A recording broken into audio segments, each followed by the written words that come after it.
All right, I'll call the meeting to order. Please rise and the Pledge of Allegiance. Yeah.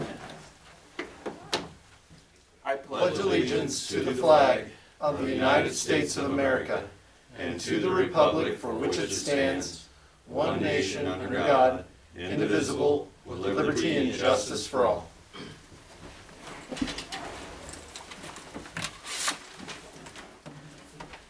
We have two meetings this evening, so for our first meeting, this is an open meeting of the Seward, Nebraska governing body. The city is certified with the Nebraska Open Meetings Act of conducting business. The top of the Nebraska Open Meetings Act is displayed on the north wall of this meeting room facility as required. Disclosure of meeting recording process is posted in the meeting room. A participant sign sheet is available for use by any citizen addressing the council. Presenters shall approach the podium, state their name and address for the clerk's record, and are asked to limit remarks to 5 minutes. All remarks shall be directed to the mayor, who will determine by whom any appropriate response shall be made. The city of Seward reserves the right to adjust the order of items on this agenda if necessary, and may elect to take action on any of the items listed. Please call the roll. Beck. Here. Streisand. Here. Singleton. Here. Hendricks. Here. Miller. Here. Wilkin. Present. All right, first item this evening is a public hearing. Notice of public hearing and budget summary for the purpose of hearing support, opposition, criticism, suggestions, or observations of taxpayers relating to the proposed budget for the city of Seward for fiscal year 2022. Greg, do you want to start this off? Yeah. This is a new requirement pursuant to Nebraska state law. There'll be another adjustment next year already. I'm gonna steal one of these. If somebody needs a public copy, please let me know. We do have 3 publicly available copies of the budget per requirement for this hearing.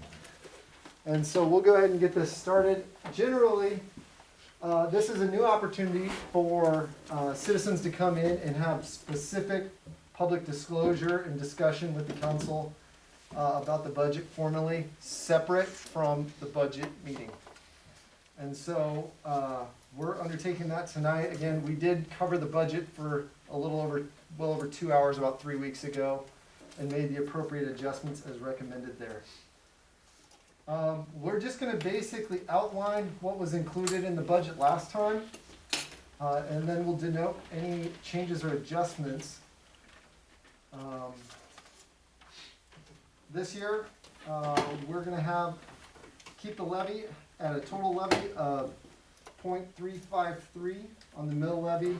Our valuation did increase approximately up to $576 million. That's an increase of approximately $30 million. But no increase for the mill levy. The last time the mill levy was adjusted was in 2013, which was down.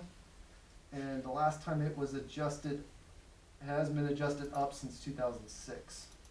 So just want to note that the mill levy has continued to go down since 2006. We have 1 extra full-time employee included in this budget. That is in the city administration office as a payroll clerk. We currently have 2 open positions, police officer 1 and library assistant, that are accounted for in the next fiscal year budget.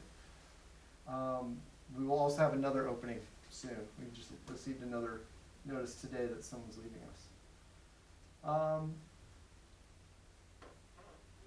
Let's see, we're well under the total levy limit. I believe in your memo included in the front of it, Seward, I think, has the 5th lowest, is that correct? Yes, 5th lowest city tax rate of the 30 Nebraska first-class cities, and also lower than both Lincoln and Omaha. We continued to do research on this, but we kind of got bogged down before tonight. I think combined, Seward has one of the lowest, if not the lowest, total tax levy of any of the first-class cities, Lincoln and Omaha. So that includes school district, NRD, you name it. So, another requirement of this public hearing is just to note the budget compared to last year.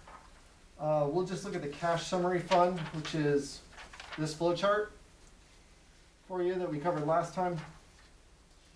In the general fund, we will have an ending cash balance of $5.3 million. And, oh, this cut off on mine. Nick, do you know off the top of your head where that ends up? Would you like my copy? Is that helpful? Yeah, this one didn't get copied with the extension on the cash summary. Pretty tiny. That's all right, I can read. We'll have an ending cash balance of $4.8 million with the transfer to the street fund. The enterprise funds will total out at electric fund going from 5.2 million to 4.6, water fund from 4.2 million to 2.4, and sewer fund 2.4 million to 1.3. A lot of these items, as we talked about at the budget meeting 3 weeks ago, are predominantly from projects that have moved forward or that we've adjusted. And a great example would be our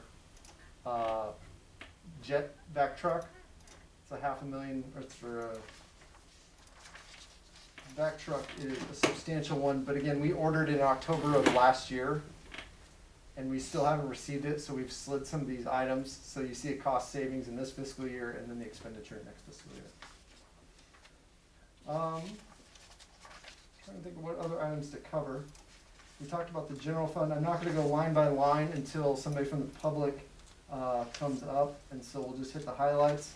Again, no increase to the tax levy or adjustment. On the utility side, on the electric fund, we're recommending a 3% increase in utility revenues. On the water fund, we were recommending a 0% increase on utility revenues. And in the sewer fund, we were recommending a 3% increase in utility revenues. Those are from the studies performed by NMPP, Nebraska Municipal Power Pool. Let's see. Out of insurance, that's probably one of our bigger cost increase. We have approximately an 8% increase, rounded off, in insurance co-pays and insurance premiums. So that will be a hit for the year when we've had 0% increases for the last 2 years. As covered in the July meeting, we did have a motion to, the budget that was offered by the mayor recommended a 3.5% cost of living adjustment. That was voted on by the council at that meeting, and it was adjusted to 4%. That is incorporated in here. Again, as noted, is approximately for that increase was a $20,000 adjustment. And then lastly, the comparability adjustments. We walked you through how comparability is recommended and how we perform that task every year. We made those adjustments to you, and those came out to approximately $70,000. And those adjustments were made based on the vote by the council in July as well. Other than that, I don't believe there are any other items, unless there was a cash flow item which slid from one fiscal year to the other if we knew it came in. We tried to make sure that all department heads knew, hey, settle out now and have all invoices and items delivered October 1st at this point. We can't keep straddling these big items, because like I said, like the jet truck, we're talking a $250,000, $500,000 project sliding over an October 1st date, and so we just tried to, but we still have it. We tell people that, and then tonight we were dealing with one again, right, Mike? Yes. So you tell vendors, hey, don't invoice me or bring me anything, and then they're like, hey, I got your stuff, here it is, here's your invoice, and you're like, okay, that's fine. So we try to do our best, and I think all department heads are doing their best to try and cover that. But they also really want to get their stuff and get going with it, especially vehicles. Those have been substantially delayed due to supply chain demand. So that, again, I can answer any questions you have in regards to the budget. This is the public hearing, so it's really about the public and those that are here tonight to get an opportunity to speak with you about their wants or needs. And we can go from there. I don't believe there are any action items on this one. The action items will be in the formal second meeting.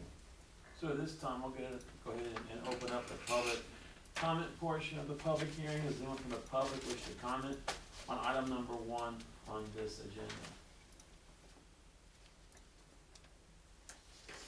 Seeing no one, then I will go ahead and close the public comment portion of the public hearing on item number 1. Is there anything else on that, Greg? Nope.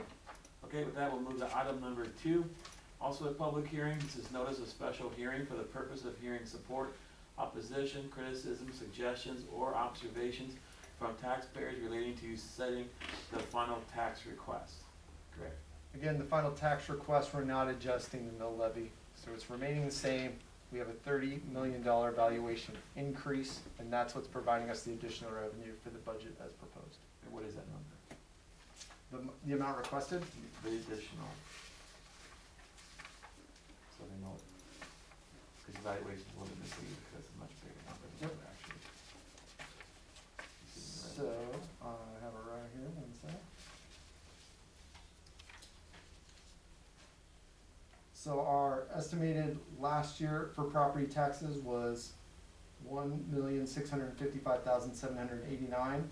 Our estimated this year is $1,740,862, so approximately 85,000. Is there anything else, or can we go to public comments? That's it? Okay, for item number 2, I'll go ahead and open up the public comment portion of the public hearing. Does anyone from the public wish to comment on item number 2? Seeing no one wishing to comment, I will go ahead and close the public comment portion of the public hearing under item number 2. Anything else, Craig? That is all. Again, this was the formal process that was requested by the state for us to undertake. And so we're just here to listen to the public as they come. We did have separate public notices for this one, public hearing notices, and place them in all the statutorily required areas and notice given out. So, Unless there are any other comments or questions from the council, I would entertain a motion to adjourn. Second. With a motion and a second. Please register your votes. Please display the votes. Voting in favor are Wilkin, Beck, Miller, Singleton, Streisand, Hendricks. 6-0. Alright. I'll now call to order our second meeting. do we want to stop it and then restart it real quick?